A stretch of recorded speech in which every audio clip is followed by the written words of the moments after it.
Baru-baru ini viral sebuah video yang memperlihatkan segerombolan guru terkena balon yang meledak. Dalam unggahan akun Instagram @peristiwa.bekasi, terlihat segerombolan guru yang memegang balon untuk memperingati Hari Guru Nasional di SDN 1 Cimuning, Mustika Jaya, Bekasi pada Sabtu 25 November 2023. Keterangan video saat pelepasan balon, mereka membakar tali dengan korek api hingga balon tersebut meledak.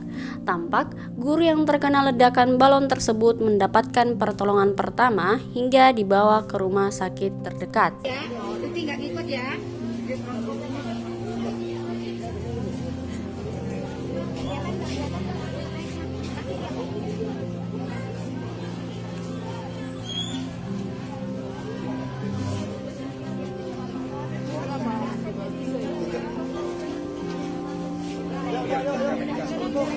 Bang.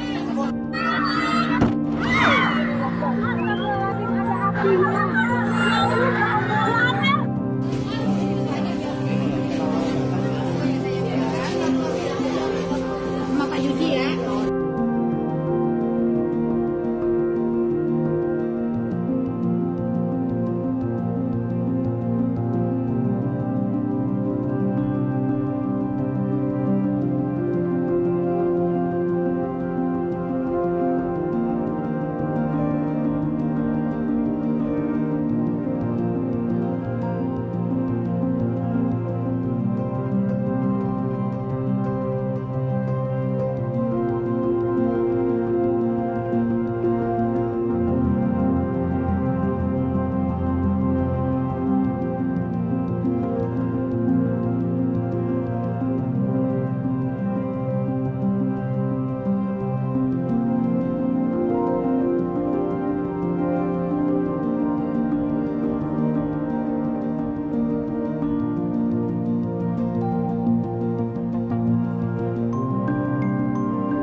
Download Tribun X sekarang, menghadirkan lokal menjadi Indonesia.